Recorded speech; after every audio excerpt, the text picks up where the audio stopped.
Wallahu a'lam. Tapi dia ni satu orang yang tawaduk, yang tidak pernah berbangga-bangga dengan keturunan dia.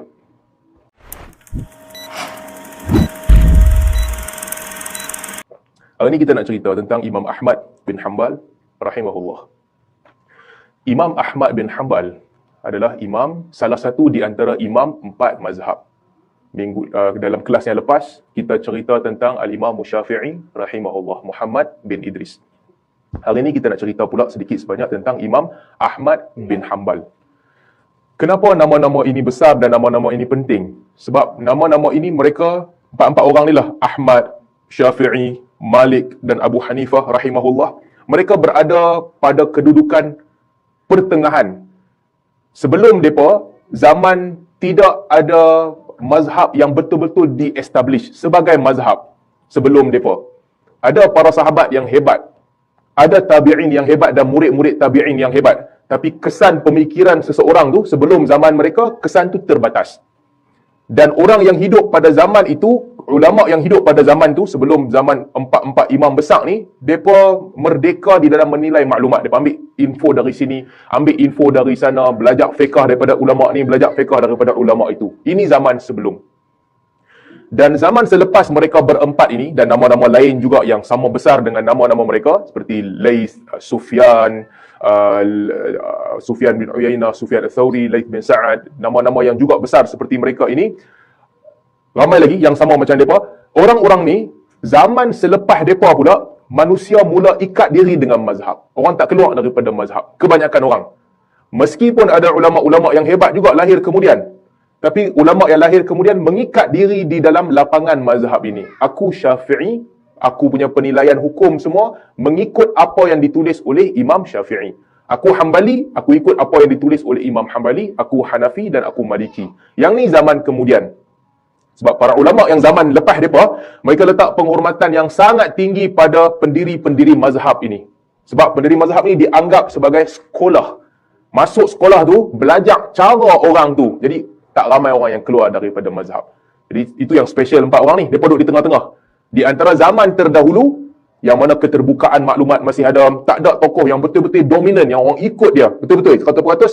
Dan zaman kemudian, yang orang menjadikan tokoh besar sebagai asas dalam belajar ilmu, ataupun menjadikan sekolah-sekolah fiqh mengikut tokoh besar. Mereka ni main di tengah-tengah. Di antara salah satu adalah Imam Ahmad bin Hanbal rahimahullah. Ahmad bin Muhammad bin Hanbal Al-Shaybani, Al-Dhuhli, Al-Baghdadi. Imam Ahmad, antara keistimewaan Imam Ahmad ini, dalam banyak imam, antara keistimewaan dia, Imam Ahmad adalah seorang yang kepakaran dia di dalam hadis sangat tinggi. Nanti kita akan baca. Imam Ahmad lahir tahun 164, Rabi'ul Awal. Imam Ahmad sebut, aku lahir pada Rabi'ul Awal 164. Tarikh lahir dia tak abang kat orang. Sebab apa dia tak abang? Sebab zaman tu tak penting. Tarikh tak penting. Kebanyakan tokoh-tokoh besar, kita tahu tahun mereka mati, sebahagiannya kita tahu bulan mereka mati. Ataupun mereka dilahirkan. Tapi tarikh tidak penting pada zaman tu. Tarikh bukan sesuatu yang penting. Pada kita, tarikh penting sebab kita nak sambut birthday. Kan, kita tak boleh dah sebulan tu nak sambut birthday, panjang sangat. Tapi pada sisi ulama-ulama terdahulu, tarikh tak penting.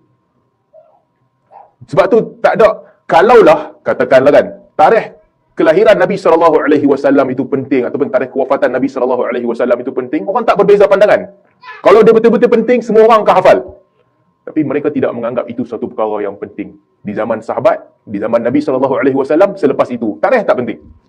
Cuma kata Imam Ahmad, aku lahir pada Rabi'ul Awal 164 Hijrah. Sama seperti Al-Imam Syafi'i, Imam Ahmad juga masa kecil, ataupun sebelum dia dilahirkan, bapa dia meninggal dunia, dia dibesarkan oleh mak dia, Imam Ahmad. Dan dia mula menuntut ilmu daripada umurnya 15 tahun. Pada tahun kematian Imam Malik dan juga Hamad bin Zaid. Imam Ahmad sebut salah satu salah satu dia punya kekecewaan dia tak dapat jumpa dengan generasi sebelum tu yang memang power. Hamad bin Zaid antara orang yang besar. Dikatakan dia lebih fiqah daripada Hamad bin Salamah, Hamad bin Zaid dan juga Malik bin Anas, Imam Malik. Jadi Imam Ahmad apabila dia mula menuntut ilmu tahun ke-15 tu, masa tu Imam Malik meninggal dunia. Dan dia juga tak sempat bertemu dengan Sufyan al-Thawri. Tuan-tuan, kalau kita ikut kuliah-kuliah hadis ni, kita kena tahu nama-nama ni semua nama besar. Bahkan nama Thawri di sudut hafazan mungkin lebih besar daripada nama Malik. Abdul Rahman bin Mahdi kata, kamu tak jumpa dengan Sauri, tak ada masalah. Kerana ilmu Sauri berada baina katifai Ahmad. Di antara dua Ahmad punya bahu, ada ilmu As-Sauri. Tapi Imam Ahmad tak sempat jumpa dengan dia. Imam Ahmad kutip daripada orang-orang yang mendengar daripada As-Sauri. Imam Ahmad sempat jumpa dengan Sufyan bin Uyainah. Dia ambil beberapa hadis daripada Sufyan. Dan dia juga sempat jumpa dengan Abdul Rahman bin Mahdi. Abdul Rahman bin Mahdi, dia belajar daripada Abdul Rahman bin Mahdi. Abdul Rahman bin Mahdi pun ambil hadis daripada dia. Hebatnya Imam Ahmad ni, bayangkan Abdul Rahman bin Mahdi dengan Waqi' yang Imam Syafi'i punya guru, yang Imam Syafi'i tanya dia soalan, mengadu kurang hafazan. Waqi' dengan Abdul Rahman bin Mahdi, dua-dua orang murid As-Sauri. Antara murid yang kuat, dikatakan mereka berdua antara orang yang paling kuat mengingat daripada As-Sauri. Tapi mereka berbeza 60 hadis. Abdul Rahman bin Mahdi kata, bunyinya begini, jalannya begini. Daripada Sauri, sanad dia ke atas begini. Waqi' berbeza. Imam Ahmad kata, aku kira perbezaan Waqi' dan juga Abdul Rahman bin Mahdi, ada 60 hadis mereka berbeza tentang Sufyan. Bila dia pergi habaq, dia buat research dia pergi habaq kepada Abdul Rahman bin Mahdi. Ini yang aku dapati, ada 60 hadis hang dengan Waqi' tak sama. Ibn Mahdi kata kat dia, hang rasa mana satu yang betul? Ahmad bagi tahu, di sini hang betul, di sini dia betul, di sini itu salah. Abdul Rahman bin Mahdi kata, kalau begitu hang kata, itulah yang betul. Sedangkan Ahmad tak pernah jumpa Sauri. Powernya ingatan Ahmad, dia kumpul daripada banyak jalan periwayatan. Ini kehebatan dia. Imam Ahmad mengadu ke anak dia, kami dulu takkan tulis hadis selagi kami tak jumpa hadis tu daripada 6-7 jalan. Tapi zaman selepas tu, fuqaha jumpa satu jalan, dia katakan yang tu hadis. Tu zaman anak dia, zaman kita lagi lah, satu jalan pun tak ada. Apa pun tak ada. Tapi nak abang kata kekuatan hafazan Imam Ahmad, murid-murid Sauri yang pernah jumpa Sauri akan datang bertanya kepada dia yang tak pernah jumpa Sauri pun, apabila mereka berbeza tentang Sauri. Jadi ini di antara kehebatan dia. Muhammad bin Idris Asy-Syafi'i, Al-Imam Syafi'i juga murid dan juga guru kepada Imam Ahmad. Imam Ahmad belajar daripada dia. Imam Syafi'i datang ke Baghdad. Imam Syafi'i kata, aku tak tinggalkan di Baghdad orang yang lebih hebat daripada Ahmad. Dan dia mengambil hadis daripada Ahmad. Banyak hadis yang diambil daripada Ahmad. Abdul Razak ni zaman tu sifu hadis, adalah guru kepada Imam Ahmad. Abdul Razak, Imam Ahmad selalu dia pergi ke Yaman untuk jumpa Abdul Razak dan belajar hadis daripada Abdul Razak. Sebab dia sayang. Dia sayang dan antara guru yang paling dia hormati. Ketika Imam Ahmad tengah susah, dia tengah diuji oleh Allah Subhanahu Wa Taala, sebelum ujian dia dengan Al-Mu'tasim tu, dia susah. Abdul Razak bila dengar kesusahan Ahmad, Abdul Razak nak bagi duit kat dia. Ahmad kata dia tak terima. Ramai lagi nama-nama orang nak bagi kepada Ahmad. Yazid bin Harun nak bagi duit ke Ahmad, Ahmad tak terima. Ahmad bagi tahu kat mereka, kalau aku terima daripada seseorang, orang yang aku ambil adalah daripada Abdul Razak. Tapi dia tak ambil duit. Ini kehebatan yang ada pada Ahmad. Nanti kita bacalah, kemudian kita akan sampai di situ. Dia juga belajar dengan Ali bin Madini. Ali bin Madini guru dia, nama besar dalam hadis. Cuma apabila berlaku fitnah, ada zaman berlaku fitnah di mana kerajaan jadi Mu'tazilah. Ketika itu Ahmad dia fras dengan ramai ulama besar sebab dia memilih untuk mendiamkan diri. Dia pun tak lawan dengan khalifah. Dia lawan betul-betul. Sehari kita sampai bab tu. Jadi kata Abdullah bin Ahmad, setelah isu tu berlaku, dia putuskan hubungan dengan ramai orang. Nama-nama besar, antaranya Ali bin Madini. Imam besar Ali bin Madini, tapi bila zaman berlaku fitnah, Ahmad lawan, dia pun memilih untuk tidak berlawan. Mungkin mereka ada keuzuran, dia pun tak ada kekuatan, kalau dia kena pukul, dia pun mati, dan mereka melihat kematian orang lain, tetapi Ahmad geram dengan dia pula. Ahmad meninggalkan hubungan dengan mereka ketika itu. Di antara yang belajar daripada Imam Ahmad rahimahullah adalah Al-Imam Al-Bukhari. Ada satu hadis Al-Bukhari ambil daripada Ahmad dalam sahih dia. Imam Muslim ambil beberapa hadis, Abu Daud ambil beberapa hadis. Selain daripada tu, An-Nasa'i, At-Tirmidzi, Ibnu Majah, mereka tak jumpa dengan Ahmad. Mereka ambil daripada orang lain yang dengar daripada Ahmad. Sama macam Ahmad daripada Sauri. Al-Bukhari ada ambil satu hadis daripada Ahmad. Ada orang bertimbulkan soalan, kenapa Al-Bukhari tidak meriwayatkan daripada Syafi'i, tapi meriwayatkan daripada Ahmad?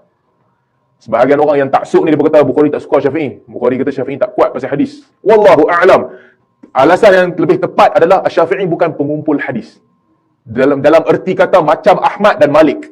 Jadi hadis-hadis yang Bukhari nampak ada nama Syafi'i, Al-Bukhari boleh riwayatkan dengan jalan yang lebih pendek tanpa menyebut nama Al-Imam Syafi'i rahimahullah. Jadi tidak ada keperluan. Sebab semua hadis yang melalui jalan Imam Syafi'i pada Al-Imam Al-Bukhari dan pengkaji-pengkaji hadis yang nuqad, mereka boleh sampai kepada hadis tu dengan jalan yang lagi pendek. Jadi mungkin itu antara sebab dia tak riwayatkan daripada Al-Imam Syafi'i. Daripada Ahmad, dia riwayatkan. Demikian juga Imam Muslim banyak meriwayatkan hadis daripada Ahmad. Apa lagi ceritanya? Imam Ahmad dia lahir di Basrah, kemudian dia pergi ke Kufah, berjumpa dengan Sufyan bin Uyainah selepas itu. Imam Ahmad kata dia buat haji 5 kali. 3 kali haji dia tu dia jalan kaki. Imam Ahmad ni orang yang susah. 3 kali haji dia jalan kaki. Imam Ahmad, antara satu soalan yang orang tanya kat dia ni Arab ke bukan? Dia tak jawab. Dia kata, nahnu abna al-masakin. Kami orang miskin, anak orang miskin. Dia tak abang, dia Arab ke tidak. Orang tanya dia tak abang. Dan dia orang yang gelap, kulit dia gelap. Imam Ahmad kulit gelap, asmar, syadidul samr. Kulit dia gelap betul lah kulit Imam Ahmad ni. Orang tanya dia, hang Arab ke bukan? Dia tak jawab. Wallahu a'lam. Tapi dia ni satu orang yang tawaduk, yang tidak pernah berbangga-bangga dengan keturunan dia.